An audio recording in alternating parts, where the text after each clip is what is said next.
What's going on, guys? It's Unknown Player here, and in this video we'll be talking exactly about how to reach the new max light level of 335 in the April update. And this number one thing that everyone wants to know right now: how do you reach the max light level? What are the possible methods? I'm going to be going through all of those in this video. There's actually quite a lot of them.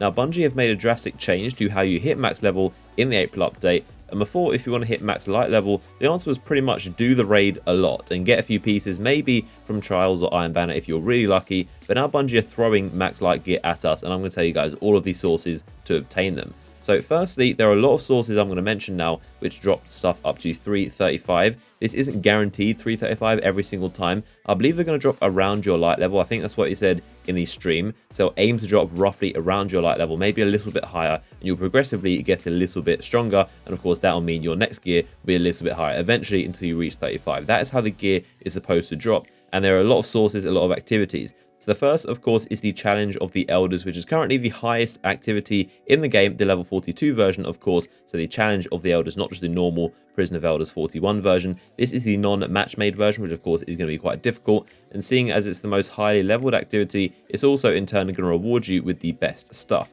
So at the end of your actual activity, you're going to get some end of match loot, and this can drop up to 335. Some of the things you can expect include this ghost shell, which of course they got on stream, and this can drop up to that level. You can also expect some of the weapons, so it includes exotics like the Queenbreaker's Bow, the Dreg's Promise, and the Lord of Wolves, or even the legendary ones, which you can see right here, and these are some of the examples. On top of that, you can also expect some of the armor, so the Prison of Elders armor, which has now been brought up to max light level, and these are some of the things that you can expect at the end of your match loot screens. Now, on top of that, you also have the Elder's Sigil. This is going to be your main source of getting high-leveled gear, and this, of course, will also drop up to 335. You've got one weapon and one armor. The weapon will come from that high score, so if you get 30k in a single run of the Challenge of the Elders, you'll grab yourself a guaranteed weapon, which will drop around your light level and up to 335. And if you complete the cumulative challenge of 90k in a single week, that'll grab you a guaranteed armor piece.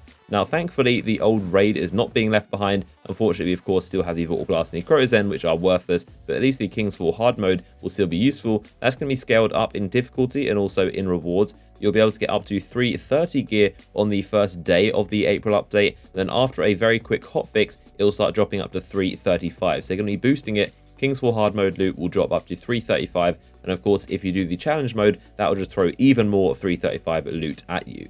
Now, on top of that, there will be the PvP route as well. The Iron Banner and the Trials of Osiris will be included in that. I'm assuming with Iron Banner, the end of game drops will be boosted slightly to have a lot more of a chance to maybe 330 to 335 loot. And of course, those packages, the rank 5 ones, I'm assuming those will have a very high chance of a 335, if not a guaranteed 335, because they are quite rare. So that is going to be another source. And then with Trials of Osiris, you'll get loot up to 335 from your bounties once you complete those, and also that elusive Lighthouse chest. Another Crucible method will be from the Lord Shaxx bounty, so the Crucible weekly ones. The True Meaning of War one will also drop at a chance of up to 335. There's quite a lot of Crucible choices in there. Now, on top of that, we also have exotic engrams. Those do have a chance in addition to drop up to 335, which is nice to know because before they only dropped up to 310, and that was not near the 320 light level. So now we have a chance to get max level exotics from exotic engrams. So definitely worth farming those 3 of coins and trying to get those. Now, probably the most interesting thing I found is that strike-specific loot items will also have a chance up to 335 as well. That includes any of the specific loot you get from the strike bosses, so the Flare Cloak or the Tanit Cloak, the Dark Blade Helm, the Treads Upon Stars, all of that kind of stuff. And even the new things we'll be getting from the new strikes, so the Malok Blighted Chalice strike, we'll be able to get the Helm of Malok, and also the Taken Shotgun from the Taken version of the Axor Winter's Run strike. Those will drop up to 335. So that is another source you can obtain, and pretty easy to farm, which I'm definitely a fan of. Now, of course, that leaves the artifact, and the way you get one of those up to 335 is from the Court of Oryx. You have to do the tier 3s with the antiquated runes, and eventually you'll get one up to 335, and that completes the full set of armor. It won't be like before when we had to wait till challenge mode to get a 320 artifact. Now you'll be able to get one from day 1, which is really cool. There are also some other sources of getting high level loot that won't be the max level 335, but it's still pretty high stuff. That includes the year 1 weapons that you'll be getting, so the Shadow Price and all those old school weapons from the beginning of year 1. Those will drop from Vanguard or Crucible packages up to 330, so that's a pretty high level. And also, of course, the rep is increased for that, so you'll get those packages a lot more often.